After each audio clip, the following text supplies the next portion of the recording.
명세서는 이름 바뀌었는데 아직 옛날 이름을 쓰네요. 제가 직업 조서는 너무 딱딱하죠. 조서를 꾸민다는 느낌이니까 직업 조서가 아니고 직업 명세서라고 오늘 제출을 안 한다. 이것도 직업 명세서 제출을 안 한다 이렇게. 직업 명세서 도출하는 거 5개 중에서 이제 2개는 제출하지 않습니다. 2개는 제출하지 않는다. 나머지는 다 제출한다. 자, 이렇게 두 번째가 바로 10대에 대한 취급이 될 거고요. 이 세 번째가 바로 있죠. 뭐냐면 바로 국외 근로수당 되겠습니다.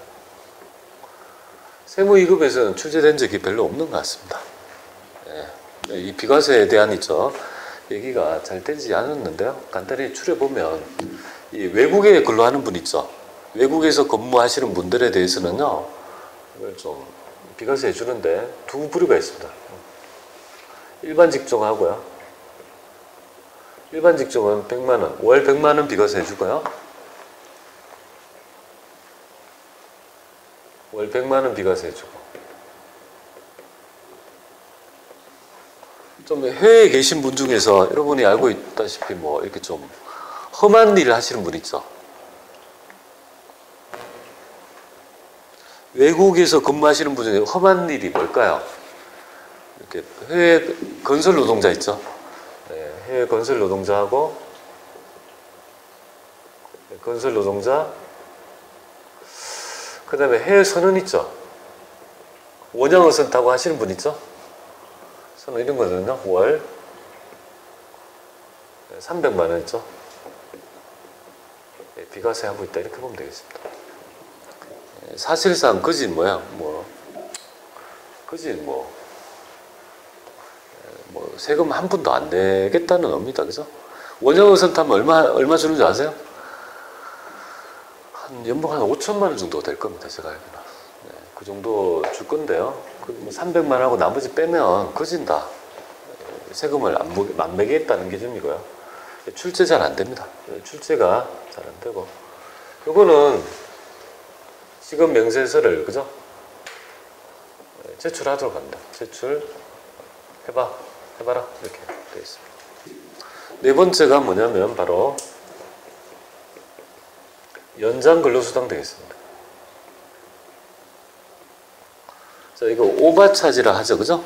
시간의 근무수당이라고 불리는 이 연장 근로수당에 대한 얘기를 좀 드려볼게요. 자, 우리 한국적 사고에서는요, 이 사무직은 연장 근로수당이 있습니까, 없습니까? 내가 만약에 근로계약 외적으로 근무를 했다라면 더 줘야 마땅하죠, 솔직히. 근데 한국적 그 개념에서는요, 그거를 만약에 달라라고 하면 몇 달 있다가 잘 안 보이는, 책상이 잘 안 보이는 있죠. 뭐 이런 개념이 있죠. 그러니까 보통 우리 외국은 그런 게 굉장히 있죠. 명쾌합니다. 클리어하게 정리하는데 우리나라는요, 그런 거 아닙니다. 사무직은 아직도, 그죠? 그냥 이렇게 야근도 잡고, 그죠?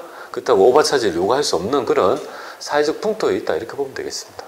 뭐 상사들 퇴근 안 하면, 만약에 직장 상사 여러분들은 옛날에 그 근무하셨을 때 자기 만약에 거기 부장님이 안 가고 계시면 가요, 안 가요? 예? 못 가요? 갔어요, 옛날에 부름질. 갔어요. 은정 씨 갔어요? 안 갔어요? 미진 씨는 가요? 여기서는 근데 엄밀히 따지면 가야 돼요. 가야 돼요. 우리나라, 저도 옛날에 관리자를 해봤지만 제가 있을 때 이거 찍으니까 이런 말을 좀 너무 하기 그런데, 옛날에 제가 근무할 때 있죠. 제 이사님이 그런 분이 있었습니다. 제가 하도 그분의 특기가 뭐냐면 6시 반에 들어옵니다. 그죠? 피곤한 스타일이죠. 그리고 자자 빨리 퇴근 안 해 하고, 그죠? 이렇게 하면서 퇴근 못하게 합니다. 8시에 뭐라는 줄 알아요? 어머 왜 퇴근 안 해? 뭐 이런 식으로, 그죠? 퇴근 안 할 거면 술 한잔 하지? 뭐 이런 식으로, 그죠? 피곤한 스타일이 있습니다. 그래. 하여튼 자, 그래서 하도 그런 게 잦아서 제가 6시에 퇴근을 시켜버렸습니다. 제가 엄청 뭐라는 거 있죠. 그러니까 우리 한국 사회에서는 그냥 깔끔하게 주어진 시간에 열심히 일하고, 그죠? 일 없으면 딱 마치고, 그죠? 퇴근하는 게 좋아요, 보면. 근데 그게 참 현실이 그렇지 않죠. 근데 좀 그런 것들은 내가 퇴근할 때, 왠지 모르게 퇴근할 때 뒤통수가 따가우면 그런 직장에 들어가면 안 좋겠죠, 그죠? 언제든지 퇴근할 때 이제 정확한 시간이 되었으면 별일이 없는 한, 물론 꼭 남아야 될 분위기에 개념 없이 또 있죠. 눈치 없이 가면 안 되지만, 그죠? 그렇지 않는다면 좀 퇴근할 때 아무런 부담 없이 갈 수 있는 그런 직장에 좀 있으면 좋을 것 같습니다. 자, 그러다 보니까 이 연장근로수당의 비과세 조건은요, 연 한도인데요. 연 240만 원만큼 비과세 해줍니다. 월이 아니죠, 그죠? 연 한도가 되겠습니다. 굉장히, 그러니까 월 한 얼마가 됩니까? 한 20만 원 정도 되잖아요. 연 한도잖아요, 그죠? 연이잖아요, 연. 연 한도니까 1년에 240을 비과세 주는 거죠. 한 달 평균하면 20만 원 정도 되는 거잖아요. 근데 이걸 다 먹으려면, 비과세 하려면 만만치 않아요. 요건이 꽤 까다로워요. 첫 번째, 생산직 사원이어야 됩니다. 사무직 탈락입니다. 아시겠죠? 그래서 제가 그 얘기를 한 거예요. 생산직, 사무직 직원들은, 관리직 직원들은 연장근로수당하고 관계없다고요. 이 비과세하고. 한국적 정서가 누가 있죠? 생산직 사원에 국한한다는 거고, 그 다음에 월정액 급여가요. 월정 급여가, 그러니까 월로 받는 정액급여 있죠. 수시로 받는 일시, 정기 상여 이런 거 빼놓고 하여튼 매달 받는 있죠. 월로. 고정적으로 받는 금액 있죠. 아니, 시간의 근무수당이, 연장근로수당이 고정적인 게 아니죠. 그런 거 빼고, 매달 받는 거 아닌 거 있죠. 상여금 매달 받습니까? 만약에 600%라면 2달 받아봤죠. 그런 거 빼고, 어쩌다 받는 거 빼고, 추석 선물 이런 거 어떻게 됩니까? 그 매달 받습니까? 명절수당 매달 받는 게 아니잖아요.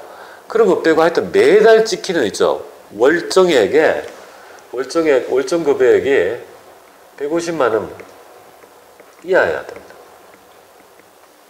모두 있죠. 이거 지금 엔더 요건이에요. 엔더 요건. 모두 만족해야 됩니다. 생산직이면서 월정액 급여가 150만 원 이하여야 됩니다. 그 다음에 또 요건이 하나 더 있습니다.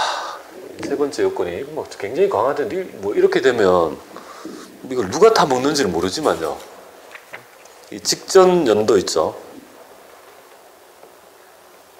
직전 연도 총 급여액이 2,500만 원 있죠. 이하여야 한다고 규정합니다. 이 세 가지 요건을 모두 만족했을 때 있죠. 바로 연 240만 원 한도에 비과세를 해줍니다. 그럼 만약에 이번 달에 내가 너무 야근을 열심히 해가지고 70만 원 1월 달에 올해 첫 1월 달에 근무했는데 1월 급여 중에 있죠. 연장근로수당이 70만 원 받았어요. 그러면 이 요건에 만족한다고 가정할게요. 그러면 70만 원 중에서 비과세 되는 금액은 얼마일까요? 1월 달 급여에 딱 있죠. 급여에 찍힌 거 보니까 70만 원 찍혔어요. 연장근로수당. 얼마가 비과세 될까요? 아닙니다. 그렇게 대답이 나올 줄 알았어요. 그걸 요구한 거예요. 그래서 제가 지금 연이라고 한 거예요. 연. 그죠? 이거는 지켜봐야 됩니다. 일단 70이지만 다음 달은 70이 아닐 수도 있죠. 하여튼 간에 1년에 그러면 토탈 70, 20, 30 해가지고 1년 동안에 토탈 해보니까 토탈 금액이 연장근로로 받은 금액이 300이라면 어떻게 됩니까? 그럼 240까지는 비과세, 초과하는 60원 과세 이렇게 되는 거예요. 근데 그걸 누가 해주겠어요? 사람이 할 수 있겠습니까? 사람이 못하죠. 그러니까 프로그램을 이용하는 거예요. 프로그램에 그런 내용을 착착착 그저 입력해 놓으면 지가 알아서 이런 것들을 전부 다 비과세 될 것, 튕길 건 튕기고 초과액은 이쪽 과세로 넘기고 그런 걸 전부 다 프로그램에서 한단 말이에요. 그래서 우리는 그 구조만 이해를 하면 되겠다, 그죠? 그래서 이거 요새 근데 이것도 지급 맹세표 제출하는데요. 근데 요새 이런 사람이 있습니까? 생산직이고 요새 급여를 이렇게 대할 수 있는 사람이 있나 모르겠네. 이렇게 받아가지고 처자식을 그죠 부양할 수 있을까요? 얼마를 받을지 모르겠습니다. 2,500도 안 되고 그죠 총급여가. 그럼 이거는 요새 보면 200 좀 더블이밖에 안 되잖아요, 그죠? 과연 될지 모르겠어요. 굉장히 뭐야? 그냥 일반적이지 않죠? 해당이 되는 사람이 누군지 모르겠습니다. 하여튼 제 나이 때 생산직 근로자에 있는 제 친구들을 보면 이거에 2배 이상 되는 것 같습니다. 현대중공업에 제 친구 다니는데 연봉 8천 받습니다. 생산직. 그죠? 생산직인데. 생산직에도 굉장히 뭐야? 많이 받습니다. 물론 회사에 들어간 연차 수가 높죠. 그죠? 네. 자, 이렇게 되면 되겠고 그 다음에 5번째가 바로 육아수당이라고 불립니다.